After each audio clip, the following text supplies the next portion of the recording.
स्वागत है आपका यस न्यूज कर्नाटक एक्सप्रेस में। मैं आपके साथ सुफियान।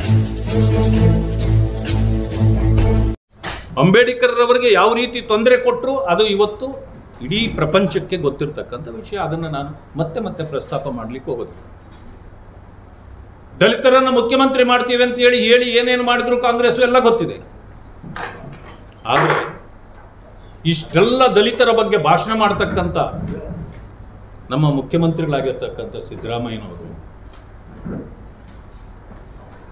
ಬೇರೆಯವರ ಮೇಲೆ ಅಪಾದನೆ ಮಾಡ್ತಾರೆ. ದಲಿತರಿಗೆ ಮೀಸಲಿಟ್ಟಿದ್ದ SC SP TSP ಹಣವನ್ನ 25,000 ಕೋಟಿ ರೂಪಾಯಿಗಳನ್ನ ಇವತ್ತು ಅವರಿಗೆ ವಂಚನೆ ಮಾಡಿ ಬೇರೆ ಬೇರೆ ಇದಕ್ಕೆ ಇವತ್ತು ಯೂಸ್ ಮಾಡ್ತಾರೆ. ನನಗೆ ಅರ್ಥ ಆಗ್ತಾ ಇಲ್ಲ, ನಮ್ಮ ದಲಿತ ಸಂಘಟನೆಗಳು ಎಲ್ಲಿ ಹೋದ್ರು? ದಯವಿಟ್ಟು ತಾವು ಹುಡುಕಿ ಕೊಡಬೇಕು. ಬಹಳ ಹೋರಾಟಗಾರರು ಅವರೆಲ್ಲ, ಆದರೆ ಅವರ ಪರಿಸ್ಥಿತಿ ಏನಾಗಿದೆಯೋ ನನಗೆ ಅರ್ಥ ಆಗ್ತಾ ಇಲ್ಲ. ಇಂಥ ಪರಿಸ್ಥಿತಿ ಬಂದರೂ ಕೂಡ ಯಾರು ಎಲ್ಲೋ ಒಬ್ಬರು ಇಬ್ಬರು ಮಾತಾಡಿದ್ದು ಬಿಟ್ಟರೆ ದಲಿತ ಸಂಘಟನೆಗಳು ಸಂಕಷ್ಟ ಬಂದಾಗ, ತೊಂದರೆ ಬಂದಾಗ, ತಮಗೆ ಅನ್ಯಾಯ ಆದಾಗ ಪ್ರತಿಭಟಿಸಬೇಕು. ಅದಕ್ಕೆ ಅಂಬೇಡ್ಕರ್ ಅವರು ಹೇಳ್ತಾರೆ, ಮೊದಲು ವಿದ್ಯಾವಂತರಾಗಬೇಕು, ವಿದ್ಯೆ ಬಂದರೆ ಬುದ್ಧಿವಂತರಾಗ್ತೀವಿ, ಆಗ ಸಂಘಟನತ್ತರಾಗಬೇಕು, ಸಂಘಟನೆ ಆದಾಗ ನಮಗೆ ಆಗ್ತಾ ಇರ್ತಕ್ಕಂಥ ಅನ್ಯಾಯಗಳ ಬಗ್ಗೆ ನಮ್ಮ ಹೋರಾಟ ಮಾಡಬೇಕು. ಆದರೆ ಇವತ್ತು ಹೋರಾಟ ಮಾಡ್ತಿರ್ತಕ್ಕಂಥ ಮುಖಂಡರುಗಳು ಯಾಕೆ ಕಾಂಗ್ರೆಸ್ಸು ಅಧಿಕಾರಕ್ಕೆ ಬಂದ ಮೇಲೆ ಎಲ್ಲರ ಬಾಯಿ ಮುಚ್ಚೋಗಿದೆ? ಅದಕ್ಕೆ ಅವರೇ ಉತ್ತರ ಕೊಡಬೇಕು. ಇಂಥ ಪರಿಸ್ಥಿತಿ ಒಂದು ಸಮಯ BJP 25,000 ಕೋಟಿ ದಲಿತರಿಗೆ ಮೀಸಲಿಟ್ಟ ಹಣವನ್ನು ಈ ರೀತಿ ಬೇರೆ ಬೇರೆ ಇದಕ್ಕೆ ಅದನ್ನು ಬಳಕೆ ಮಾಡಿದೆ ಅಂತಂದಿದ್ದರೆ ಯಾವ ಮಟ್ಟಕ್ಕೆ ಕಾಂಗ್ರೆಸ್ ವಿರೋಧ ಮಾಡ್ತಿತ್ತು, ವಿರೋಧ ಪಕ್ಷಗಳು ವಿರೋಧಗಳು ಮಾಡ್ತಿದ್ರು, ದಲಿತ ಸಂಘಟನೆಗಳ ವಿರೋಧ ಮಾಡ್ತಿದ್ರು. ಈಗ ಎಲ್ಲಾಗಿದ್ದೀರಿ ನೀವು? ಏನಾಗಿದೆ ನಿಮ್ಮ ಬಾಯಿಗೆ ಈಗ? ಇದಕ್ಕೆ ಅವ್ರಿಗೂ ಉತ್ತರ ಕೊಡಬೇಕಾಗ್ತದೆ ಅಂತಕ್ಕಂಥ ಮಾತನ್ನು ಹೇಳ್ತೇನೆ. ಇವತ್ತು ಪರಿಸ್ಥಿತಿ ಸಂಪೂರ್ಣವಾಗಿ ಜನರನ್ನು ಕತ್ತಲೆಯಲ್ಲಿಟ್ಟು ಈ ಸರ್ಕಾರ ಕೇವಲ ಟ್ರಾನ್ಸ್ಫರ್ ದಂಧೆ ಸಂಪೂರ್ಣವಾಗಿ ಅದರಲ್ಲೇ ಇದೆ. ಸುಮಾರು ಕಾಂಟ್ರಾಕ್ಟರ್ಗಳಿಂದ 60% ಕಮಿಷನ್ ಹೊಡಿತಾ ಇದೆ. ಇದನ್ನು ನಾನು ಮಾತ್ರ ಹೇಳಬೇಕಾಗಿಲ್ಲ, ಕಾಂಟ್ರಾಕ್ಟರ್ ಅಸೋಸಿಯೇಷನ್ನವರು ಕೂಡ ಹೇಳಿದ್ದಾರೆ. ಯಾವ ಕೆಂಪಯ್ಯನವರನ್ನು ಬಳಸ್ಕೊಂಡು ನಮ್ಮ ಮೇಲೆ ವಿರೋಧ ಮಾಡಿಸಿದ್ರು ಪತ್ರ ಬರೆಸಿ, ಈಗ ಅವರೇ ಹೇಳಿದ್ದಾರೆ ಈ ಸರ್ಕಾರದಲ್ಲೂ 40% ನಡೀತಾ ಇದೆ. ಇನ್ನು ಬೇರೆ ಕಾಂಟ್ರಾಕ್ಟರ್ಗಳು ಹೇಳ್ತಾರೆ ಬರೀ 40 ಅಲ್ಲ, ಈಗ 60%. ಯಾಕೆಂತಂದ್ರೆ ಇವ್ರ ಹತ್ರ ಕೊಡ್ಲಿಕ್ಕೆ ದುಡ್ಡೇ ಇಲ್ಲ, ನಾವು ಮಾಡಿರೋ ಕೆಲಸಗಳಿಗೆ ಈಗ 60% ನಾವು ಕೊಡಬೇಕಾಗಿದೆ ಅಂತಕ್ಕಂಥದ್ದು ಅವರೇ ಹೇಳಿದ್ದಾರೆ. ನಿಮ್ಮ ಮಾಧ್ಯಮಗಳಲ್ಲಿ ಬಹಳಷ್ಟು ಅದು ಬಂದಿದೆ. ಹೀಗೆ ಬರೀ ಲೂಟಿ ಮಾಡ್ತಕ್ಕಂಥದ್ದು. ಕಳೆದ 4-5 ತಿಂಗಳ ಹಿಂದೆ ತೆಲಂಗಾಣ ಅದರಿಂದ ಹಿಡಿದು ಎಲ್ಲೆಲ್ಲಿ ಮಧ್ಯಪ್ರದೇಶ, ರಾಜಸ್ಥಾನ ಎಲ್ಲ ನಡೆದ ಚುನಾವಣೆಗಳಿಗೆ ಇಲ್ಲಿಂದ ಲೂಟಿ ಮಾಡಿದ ಹಣವನ್ನು ಕಳಿಸ್ತಾ ಇದ್ದರು. ಇವತ್ತು ಪರಿಸ್ಥಿತಿ ಏನು ಬಂದಿದೆ ಅಂದರೆ ಪಾರ್ಲಿಮೆಂಟ್ ಎಲೆಕ್ಷನ್ಗಾಗಿ ದುಡ್ಡು ವಸೂಲಿ ಮಾಡ್ತಕ್ಕಂಥ ಕೆಲಸವನ್ನು ಮಾಡಿದ್ದಾರೆ. ಏನು ನಾನು ಬ್ರ್ಯಾಂಡ್ ಬೆಂಗಳೂರು ಮಾಡ್ತೀವಿ ಅಂತೇಳಿ ಹೊರಟಿದ್ರು, ಇವತ್ತು ಎಲ್ಲ ಕಡೆಯಲ್ಲೂ ಕೂಡ ಲೂಟಿ ಮಾಡ್ತಕ್ಕಂಥ ಬೆಂಗಳೂರು ಆಗಿದೆಯೇ ಹೊರತು ಬೇರೆ ಯಾವುದೇ ಉದ್ದೇಶದಿಂದ ಅವರು ಜನ ಉದ್ಧಾರ ಆಗಬೇಕು, ಒಳ್ಳೆಯದಾಗಬೇಕು ಅನ್ನೋಂಥ ಪರಿಸ್ಥಿತಿಯಲ್ಲಿ ಈ ಸರ್ಕಾರ ಇಲ್ಲ.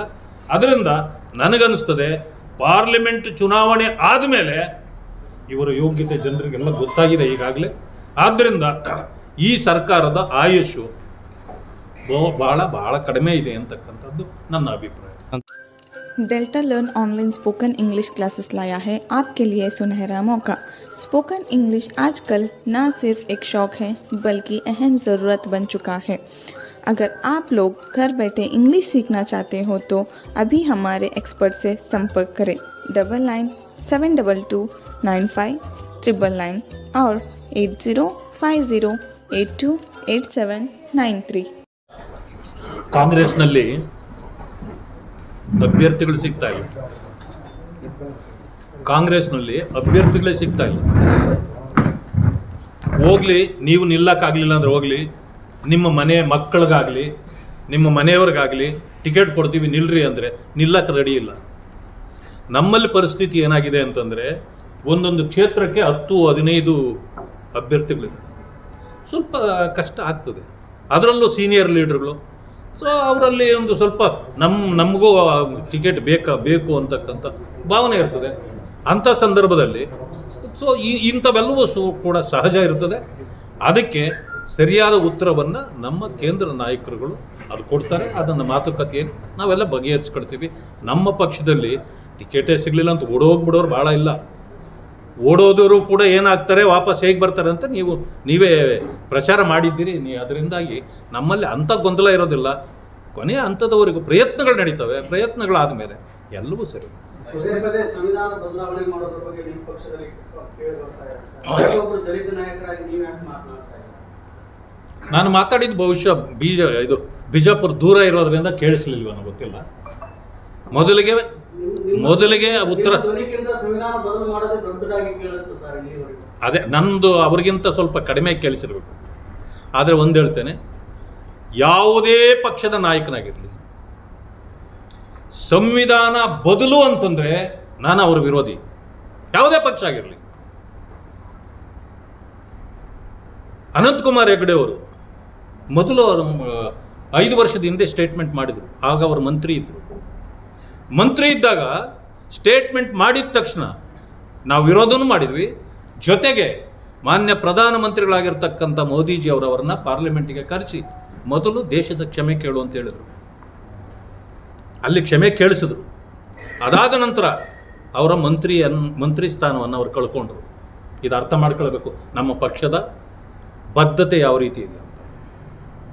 ಅವತ್ತು ಕಳ್ಕೊಂಡು ಆದಮೇಲೆ ಅವರು ಪಿಕ್ಚರಲ್ಲೇ ಇರಲಿಲ್ಲ. ಈಗ 6 ತಿಂಗಳಿಂದ ಈಚೆಗೆ ಚುನಾವಣೆಯ ಕಾಲ ಇದೆ, ಮತ್ತೆ ಟಿಕೆಟ್ ಬೇಕು ಅಂತ ಬಂದಿದ್ದಾರೆ. ಬಹುಶಃ ನಾನು ಹೇಳ್ತೇನೆ, ನನ್ನ ಪಕ್ಷದ ಲೀಡರ್ ಆದರೂ ನನಗೊಂದೇ, ಬೇರೆಯವರಾದರೂ ಒಂದೇ. ಈ ವಿಚಾರದಲ್ಲಿ ಅಂಬೇಡ್ಕರ್ ರವರ ವಿಚಾರದಲ್ಲಿ ನಮ್ಮದು ಕಾಂಪ್ರಮೈಸ್ ಇಲ್ಲ. ಸಂವಿಧಾನದ ವಿಚಾರದಲ್ಲಿ ನಮ್ಮದು ಕಾಂಪ್ರಮೈಸ್ ಇಲ್ಲ.